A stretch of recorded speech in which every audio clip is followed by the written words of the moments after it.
Bah, l'eau, elle est montée jusque là. La nuit de la tempête Xynthia, Laurent, pêcheur, était au port, sa femme et ses enfants à la maison. S'ils ont survécu, c'est parce que, contrairement à beaucoup d'autres, ils avaient un étage.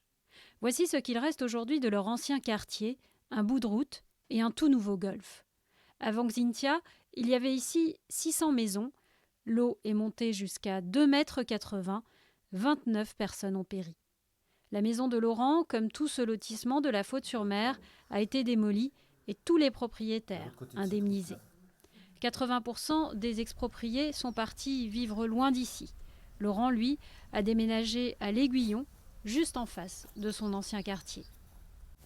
D'ici, ça représente peut-être à vol d'oiseau 2,5 km par exemple. On a tiré un trait dessus et puis c'est tout. On n'a pas, c'était fini quoi.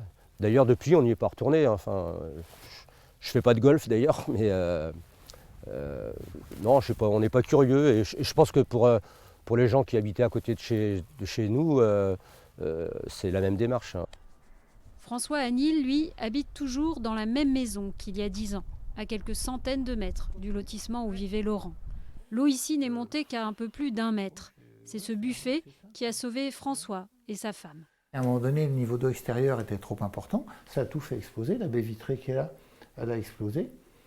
Donc tous les meubles, la bibliothèque pleine de livres, etc., des choses comme ça, pouf, ça traverse la pièce. Et si on n'avait pas été bien caché, bien calé contre notre mur et puis en hauteur, on ne serait pas là pour vous parler aujourd'hui. Ça c'est clair. Aujourd'hui, comme beaucoup de leurs voisins, les Anil ont dû construire un étage dit de survie. Dans la cuvette mortifère, comme on la surnomme, la plupart des maisons n'en avaient pas. La catastrophe était annoncée. Cette zone-là, c'était la zone la plus dangereuse de la faute.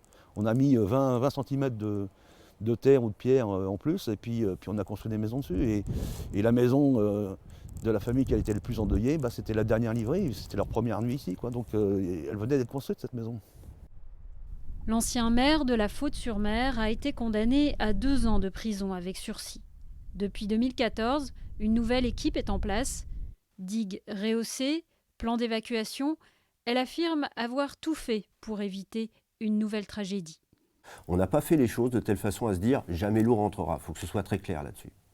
Parce qu'on ne le sait pas. On pense que non, mais on ne le sait pas. Tout est organisé pour que si l'eau elle rentre, elle puisse ressortir et qu'on puisse continuer à vivre à la Faute-sur-Mer sans problème parce que les gens auront été évacués. Un discours visiblement convaincant, à en croire les agences immobilières locales. 10 ans après Xynthia, à la Faute-sur-Mer et autour, il n'y a pas assez d'offres pour satisfaire la demande.